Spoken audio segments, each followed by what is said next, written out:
asked me, "Were you born in this country?" And I was immediately offended. And I said, "Yeah, I was born in this country."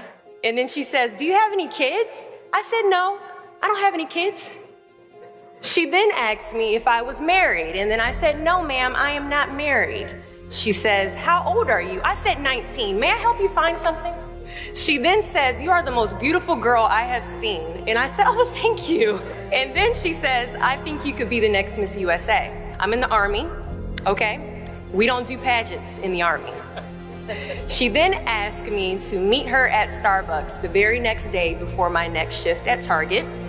And apparently I was a pretty open-minded 19-year-old because I actually agreed to meet her the very next day. The next day she brought this foot-tall stack of pageant books and proceeds to convince me to enter into a state pageant. So 3 months later, I compete in my first pageant and I lose. I go back the second year, compete in the state pageant. I lose. Go back the third year, compete in the state pageant and lose.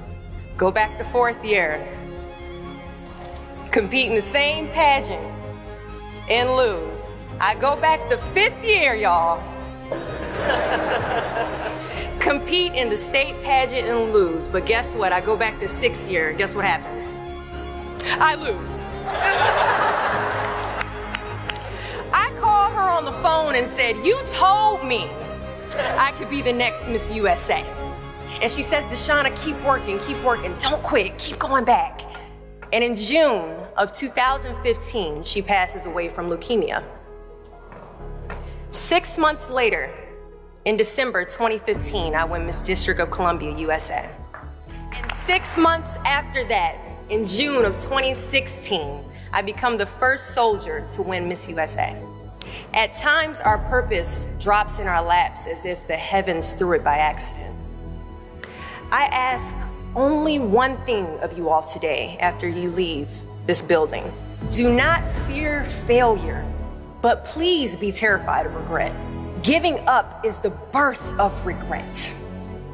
After you walk out this door, you will receive 100 doors shut, slam in your face. You will have 100 moments that will be filled with someone telling you no, or telling you, "Thank you for your application, but we regret to inform you that we've chosen a different candidate for this job." You will sit in 100 different interviews and you will not get the job.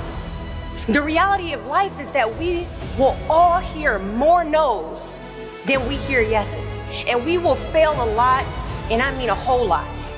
But what I ask of you today is to not take no for an answer. Don't be afraid of no's. Be afraid of the possibility of a yes that you have prematurely destroyed because you decided to quit before the clock strikes 12. I love a good no. Please tell me no. Telling me no is like adding fuel to a fire that is now set ablaze because of your single no. So today I challenge you to fight, to work, to not stop here, to believe so heavily in your aspirations that you too will not fear the word no, but instead you will choose to welcome it.